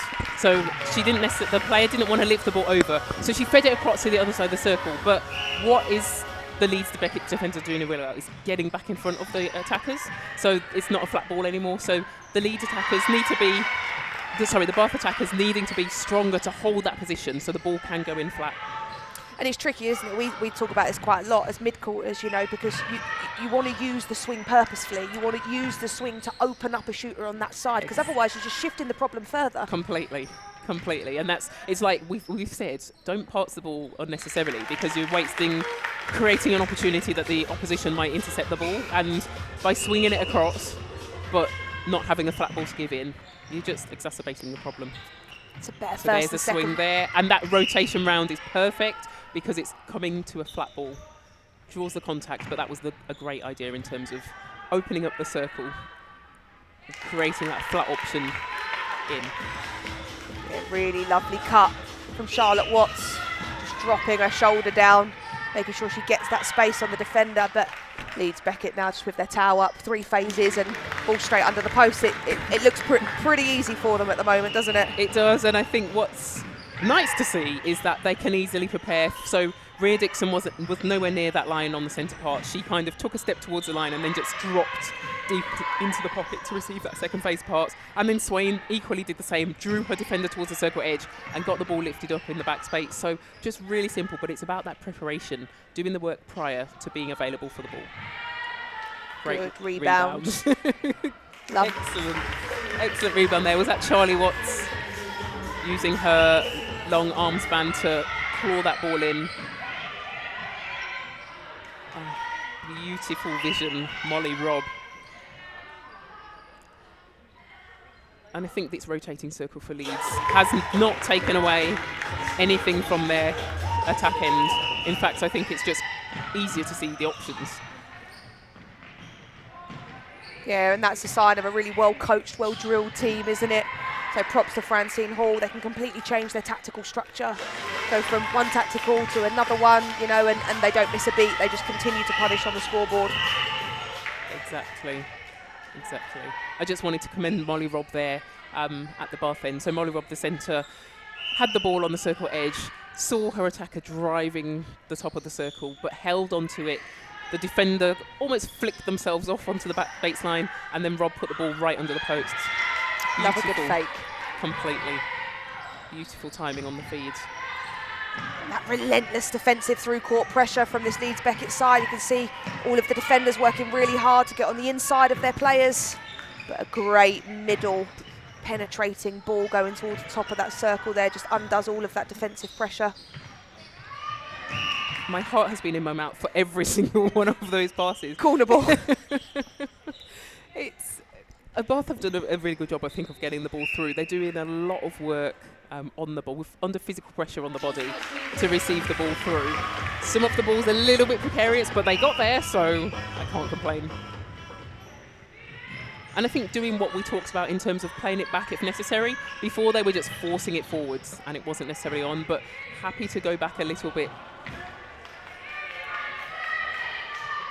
It's just timing, isn't it? You know, when you've just started to claw a little bit momentum back and it's last quarter and you've only got 8 minutes left, can you be afforded for this pass to not land? And I guess that's the constant question we have to keep asking ourselves.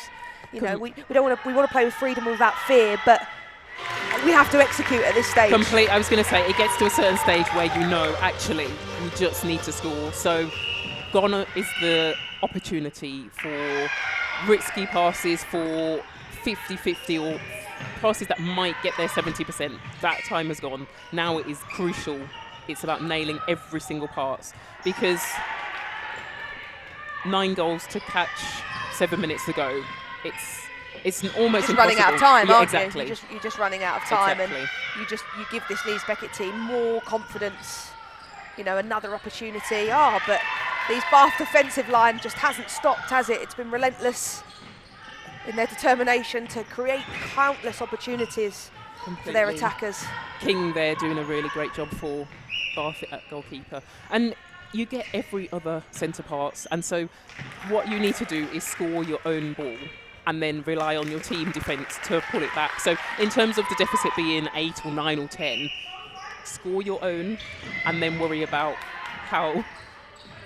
And that's where it's difficult, isn't it? Because your defenders, and you'll know this as a defender, you work really hard to turn over the ball, you score, but then you don't ever gain any inroads from it when you're having to turn the ball over for your own possession. Completely, exactly. And so, like, goal for goal in terms of you score, we score, you score, we score is fine. And then it feels like if as a defender you win possession, it's almost like, okay, I've done a good job and it's going to be rewarded. Whereas, as you say, if it's our centre pass and I'm having to try and win the ball back, it's just frustrating. It's hard work and the ball just keeps coming back.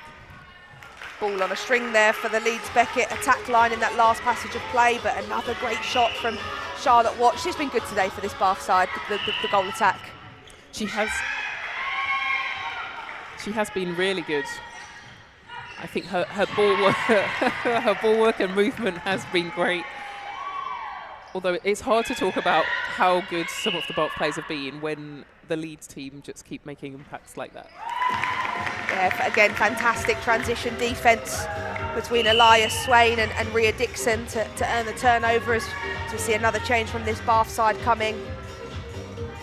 Elias Swain for me today has been fantastic in 2 positions. We saw a goal attack for the first 3 quarters and now also showcasing that as a smaller go shooter you can still, you know, provide a threat and a really, really fantastic option for your coach in a secondary position. I like that. Let's talk about as a smaller player, because I get frustrated with coaches that say to players, you're too small to play that particular position. Tell us about being a shorter player, not yourself, but in terms of, as a coach, selecting shorter players and why there's this sort of thought process that you can't be small and play netball. Well, I think you just got to be really bold at owning what you are and owning what your strengths are. You know, look at a Paige Reed, who is currently in a starting position for a Manchester Thunder side, who are top of the table, by the way, so they're doing pretty well. And, you know, is 5'9", 5'10". I'm probably doing a disservice here. Sorry, Paige, if you're actually over 6 foot. No, she's definitely not over 6. But, you know, everybody has a strength. So if height isn't your strength, well, what is? And let's focus on that. So are you really good at using your body? Are you really strong at being able to play ball in the front space and not the back space? Do you have a fantastic change of direction where you can be getting defenders' heads turning on the baseline? I think there's just far too much focus on I don't have height. Well, okay, but what do you have? Exactly, but then also, there's people who are tall, but I call it tall for nothing, because it's ineffective. And so there might be a player who lacks in feet and inches in terms of that height, but is more effective than the person who's tall. So I'd like us to get rid of that concept of I was too short, so I got moved into the mid-court, or I was too short, so I stopped playing netball. You can play netball at any height and in any position. If you're a short goal shooter and you're coming under pressure on the shot, you might develop a step back so that you've got more space and more range. So there's so many things, like you say, that you can do to get yourself in a better position. Isabel Train back on the court. A goal shooter brings up the 60 goal mark for this Leeds Beckett team, but Bath haven't got away. It's teetered around that 8, 9, 10 goal margin, hasn't it? Margin only out to 10, but it doesn't feel that comfortable at all. And Leeds made some wholesale changes, so I'll just read through some of the changes or some of the players who are currently on court for this Leeds Beckett team. So at centre, Maya Bowser has gone into centre. Eve Cooper is in at goal defence. Rhea Dixon at goal attack. Kira Jones is currently at wing defence. Kate Leddy is at wing attack, where she started the game, and Isabel Train is back on at goal shooter. So 3 minutes to go then in this BUCS Big Wednesday Trophy Netball Final. Brought to you from Loughborough University. It is Leeds Beckett that currently have the 10 goal margin. 9 goals now, thank you very much. Charlotte Watts. I missed some changes as well. So Kamaya Smith has gone into goalkeeper for Leeds Beckett, and Eve Cooper is now at goal defence. So Eve Cooper very effective at that goalkeeper position, but now given an opportunity to run around in front. Go wild, go turn over the ball. Yeah, be free. I used to love that. When I started life and I was a goal shooter, everybody tried to make me a holding goal shooter, and I'd be like, I just want to move, I want to be free. So I used to love, goal attack was actually my position, so when I got to play goal attack and just be free, liberation. So many shooters listening, resonating with what you're saying right now. Yeah. Why are they making me stand here? Yeah, let people be free, play what comes naturally to them. Just over 2 minutes to go then. 9 goals is the lead. Oh, as Esme Harley, unfortunate there with the footwork call. She is absolutely not laying down and letting this result go without a fight. Just going for everything now, aren't they? Now this Bath defensive line, unfortunately. I think it's cramp. I hope it is cramp. And so just off camera to the right, at goal defence, Esme Harley. She's back up. Limping back into court, as Mickey said, potentially cramp. Looking to make a... Well, umpire just explaining now that because you've held time, you have to come off the court. So they can make a really quick change, but somebody else has to fill that position for 2 seconds, 10 seconds, whatever the timing may be. And then Esme, if she's okay and she's got some treatment, then potentially able to re-inject into the game. Or they may just say, do you know what, that's your day done. We don't want anyone to hurt themselves. It's been a great contest so far. Fantastic competitiveness. Completely.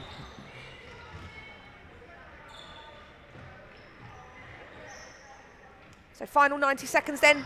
Leeds with an opportunity off of a turnover. Just a bit of a wild sprayed ball as we see Rhea Dixon punching outside the circle there and just working herself into a beautiful shooting position, but oh, that one bobbles out, unfortunately. That's why I couldn't be a goal attack. I'd lose my mind. Completely, and Bath bench currently cheering every single thing that their team do. So I guess they realise they've lost the game, but still wanted to finish on a high, finish strongly. And when Rhea Dixon missed that shot, they cheers their defenders. So it's now at that time. 1 minute to go, Emma. Talk about player of the match. There's been a few, I think Leeds, there's been some standout Bath players. Wanting to mention Charlie Watts. You've talked about her quite a few times at goal attack, but for me there's been one standout player, and that is Elliot Swain. Leeds Beckett goal attack, also goal shooter, and played an incredible game in terms of her movement. In the first quarter we did mention she was a little bit, I'd say a little bit unresponsive in terms of her attacking that circle, being as she was playing goal attack. She had 0 attempts, but actually was a really good feeder to Isabel Train, and basically it was almost as if she was listening to us, because from then she stepped up. So she shot 4 out of 4 in the second quarter and shot 7 out of 10 in the third quarter. So doing a really good job. We saw, as we said, that she went into goal shooter. So just to confirm the final score there. Yeah, so final score for this Big BUCS Wednesday Trophy Final.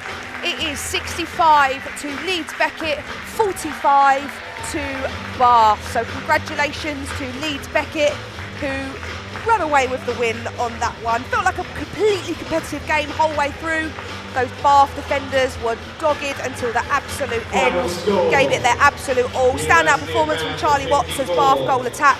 But unfortunately, just the strength of that Leeds Beckett team made sure they consistently just kept chipping away and chipping away and chipping away, didn't it? They gained that lead and they never really looked back from there. So complete strength dominance from that Leeds Beckett performance. They only dropped 1 quarter the whole game, Emma. A really impressive game. You mentioned consistency, and I think that's what they did well. So throughout the game, able to defend well as a team collectively, not just on an individual basis. And then I think attacking wise, they always had options available to the ball, hitting that circle edge as and when necessary. But for me, I really liked seeing that speed through the court and then that change of pace, almost as if they hit a wall or a force field into that goal, attacking goal third. So able to slow it down, play off the body and come forward for possession, but also that ball that they put into space when Train was in the back at goal and goal shooter. But also when Swain, not as tall as Train in the back, when Swain was at goal shooter, they also still put those balls over the top and in the back, and that was because of the work that Swain was doing. And we've mentioned she's player of the match. She would lose her defender by driving forwards, getting rid of them and then dropping back, so she had the back space. So you don't always have to be a tall and holding shooter or holding on the body. You can do your work and have an attacking movement, open up the space for you. And I think Leeds today, that was for me what they did really well. They moved their bodies around to be in the space ready for when the ball was needed to be played. And overall just made better choices with the ball in hand, right? I think they were a lot more measured with their ball placement. Their error rate was a little bit lower, and I think ultimately, as we look back at some of the highlights there, ultimately that's what gets them over the line. You know, we saw them be incredibly direct with their line of ball. We saw them turn quickly and make sure the ball was high so they could place it incredibly well. And I think overall, that's what them got over the line today. You know, a consistent performance in multiple combinations. So once again, it is Leeds Beckett that take the win today in this Big BUCS Wednesday Trophy Final. Its scores on the doors are 65 to 54. Your champions are Leeds Beckett.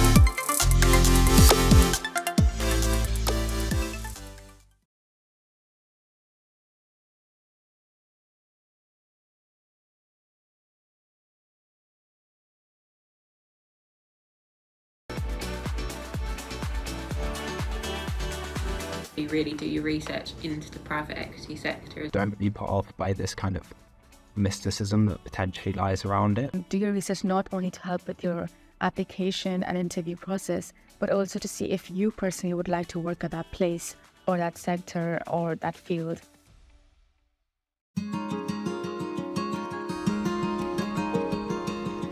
What makes Aldi different is how much responsibility they give to each and every one of us in the business, and with that comes a lot of trust. 3 months into your training, you could be running the store on your own, responsible for ordering all the stock, making sure the staff are happy. Aldi really believes that young people can do great things. It's definitely something that excited me and attracted me to the role. I felt really supported at Aldi. From day one, you're paired up with your mentor, who is with you throughout your whole journey. You develop a really strong network with your peers, you can always pick up the phone to them. But you all work part of a team towards the common goal. I really valued my time in store because I think it's a really important part of you learning the practical day-to-day of the store operations. It was actually really exciting and I really enjoyed it. It's a change every single day, and that variety really attracted me to the role.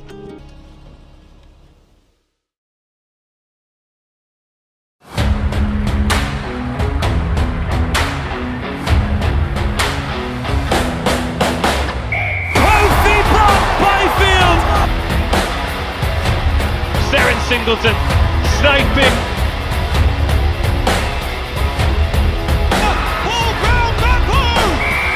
Oh, Tilly Smale is on the scoreboard, and Hartpury University surely at this stage now. Hartpury University, the Women's National League champions. Destiny Day ends with Exeter as BUCS Super Rugby national champions.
I'm down here courtside with the winning coach of the trophy at this BUCS Big Wednesday, Francine Hall from Leeds Beckett. Congratulations.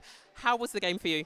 I think it was really good. It took us a while to get going, as you expect, because obviously we don't know too much about each other. So the first 15 minutes, just kind of figuring each other out, and then trying to get around some of the things they were doing really well on us. Like defensively, they were really strong. So just trying to open up some space for us. But no, I thought it was good. We grinded out and tried to get some more people on court. So very happy with it. And you're a Super League pedigree athlete yourself. So how do you basically help a team get to a final? How do you prepare them? What have you learned from your playing days that you've been able to transfer as a coach? I wasn't expecting that question. I guess I kind of take it as how I like to be coached, how I don't like to be coached, and try and balance the two. And we go through a lot of things where just experimenting what we're doing, how we can tweak things, a lot of different progressions. And I coach a lot of the girls in the Rhinos program as well, so they see me a lot. Some weeks it's good, some weeks it's bad, but yeah, just kind of balancing out where we kind of know each other and what works and what doesn't really. And we talked about the pathway in a commentary during the game. So 5 girls, I think, play in the Rhinos, Leeds Rhinos pathway at the moment. So how important is that transition and you getting to see the girls more often than just at university training? Yeah, I think it's great because obviously you try and keep it kind of neutral so the decisions in different areas don't affect it. But seeing the girls grow throughout the season, it just kind of accelerates that speed of it. So we had a session last night and yesterday morning, one from Rhinos, one from Beckett. So they're kind of overloaded with netball, but I think it means that the girls who aren't within the pathway system kind of know that when the girls are with them, it's really crucial for them to kind of step up and be the performance athletes as well as even if they're not in the performance pathway. But no, so it's really good. It's a long season and we see a lot of each other, but they all really love it, I think. So let's just say that they do. You had a really tight semi-final. How significant was that to take from that game to this game? Our cup round was really random because we played a lot of our league teams as well, so we'd have really tough league games and then really tough cup games. But I think anything is good for us to get tough because you never know who you're going to play, particularly when the teams in the finals are from the south. So it was really good for us to test out combinations, bring Rhea into it when she can play. So it's always great for us to have the tough games before we get here, so then you know kind of what you can and can't control in situations. Thanks. And finally, in terms of the game plan, did the players stick to the game plan? What was the game plan and how happy and pleased are you with your victory? I am pleased. It took us a while to get going. We wanted a bit more movement and attack. I think Bath shut us down really well. So just trying to get that out of the girls a bit more and, as ever, defensively getting their feet moving. So we got called a few times on that, which the girls were frustrated with, but we still managed to build enough pressure to get turnover. So you can't be disappointed at the end of the day. Francine Hall, Leeds Beckett coach, BUCS Trophy champion. Congratulations. Thank you. Thanks. And I'm just about to be joined by the player of the match. Hi. How was the game for you? Honestly, I had such a good time out there. Everyone was working so well on court. The connections were great and we're buzzing to take the win. Absolutely buzzing. Perfect. And so we saw you feature at goal attack and also goal shooter. What's your first choice position and which do you prefer? Well, I often play goal attack and wing attack, not really goal shooter that often, but it's nice just to switch it up, and working with Rhea just always works well when you've got Rhea. And you mentioned Rhea there, so she couldn't play all the games in the build-up throughout the season, so you guys had to do a lot of the work, but what's it like playing on court with Rhea? Well, obviously we don't really train together, but when we get out, she's such like an adaptable player that she's where you need her. If the ball goes away, Rhea's on the end of it. She's really easy to gel with. And we talked about you also you've won player of the match, so Rhea obviously was significant, but you were really impactful. We talked about you lacking a little bit of height, but still playing goal shooter. You did a really good job of losing your defender and also receiving the ball in the backspace. So tell us a little bit about your game, your match style. Yeah, well, obviously, as you can see, I'm not really that tall, but it's just like movement, taking the front hold. Like, I like to get my body in there, like go up against the big players. Often I'm like edging back and getting pulled for contact, but it's just like working it round, and it's nice to do something different. Perfect. And you played with Isabel Train, who is a tall holding shooter. What's it like to adapt playing with Isabel and then changing to playing with Rhea? Well, me and Izzy have played together for years, so playing together is just so easy for us. Like, we know where each other's going to be. And obviously with Rhea, we've not had that experience, but honestly, the adapting through the season's been so good. It's just worked out so well. We haven't had to train together. It's just gelled well. Perfect. And another question around shooting. So in the first quarter, you shot 0 from 0. So 100%, but still not many shots. And then actually you stepped up. So throughout the game, you shot more and more. Is that indicative of your game, or do you notice that you haven't necessarily shot as much? You really came into your own throughout the game, so it was really good. But just wondering if that's something characteristic of you. Yeah, honestly, like I like putting up the long shots. In that first quarter, I just saw that pass. I was like, Izzy's on, and the score was close. I thought I'm gonna ease myself into it, and then the big shots, I was like, we're here, like we've got into it now. I'm gonna put them up and shoot. Brilliant. So some great confidence, some really good long shots. So congratulations, Elias, on Player of the Match. Congratulations, Trophy Champions BUCS 2024. Thank you.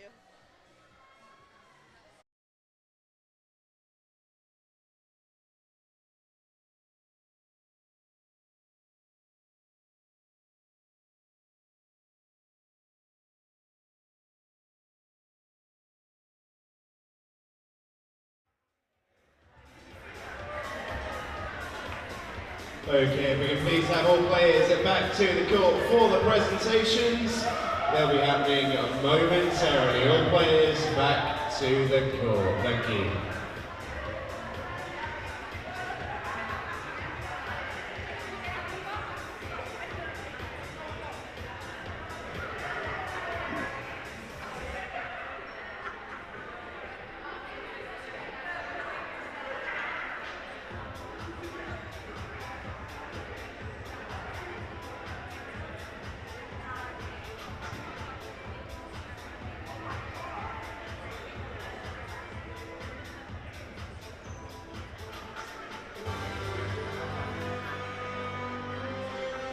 Alright then, Netball Centre, first of all I'd like to put all your hands together for a fabulous final. Two great teams and plenty of entertainment.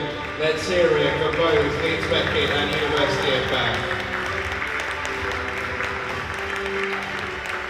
I'd like you to join me in welcoming our presentation party, the Director of Player Services at the Netball Players Association and Chair of BUCS Netball, Sarah Gandon.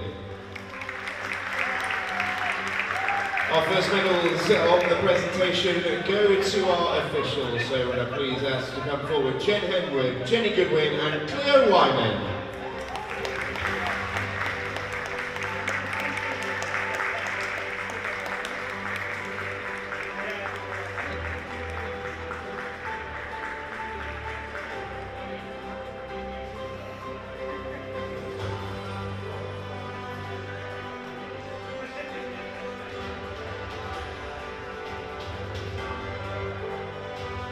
Our next presentation is for our player of the match.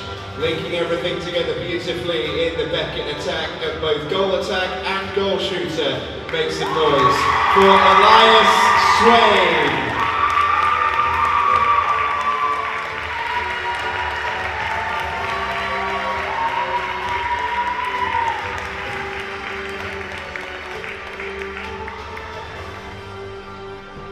Now to our silver medalists. Players, if you could come up when I call your name to collect your medals. Let's hear it though, everyone, for your silver medalists. Fantastic run to the final and a super performance in it. Bath University. Bath represented by Lucy Chapman, Esme Harley, Charlotte Jennings-Evans, Tally King, Orla Lynch, Emma Payne, Millie Fitt, Molly Robb, Ronnie Thomas, Charlotte Watts, Daisy West, and Emily White.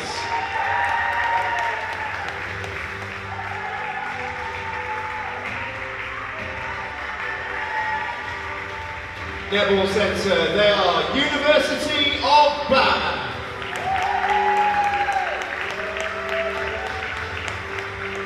And now your gold medalists and the BUCS Netball Trophy champions, Leeds Beckett University.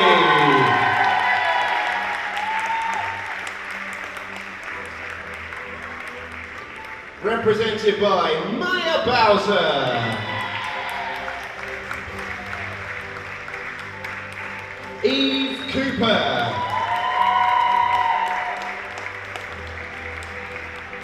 Rhea Dixon, Emma Fletcher, Kira Jones, Kate Leddy, Ebony Richards, Kamaya Smith, Elias Swain, Neve Taylor, and your BUCS Netball Trophy winning captain is Isabel Train.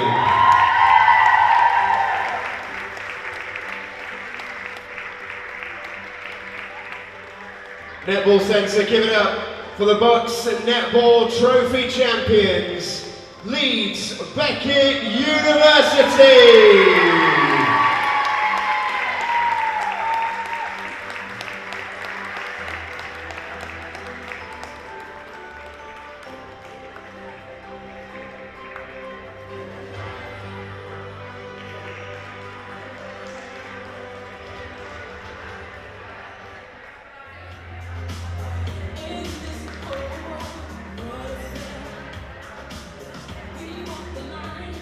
Thanks so much for your support here, ladies and gents, this afternoon. It's been an absolute pleasure to have you along supporting. And if you're with us for the championship game later on as well, stay comfy. That's coming up in a little bit. But thank you so much for your support. Thanks to the players of Beckett and Bath for a fabulous game. And the championship game is not too far away.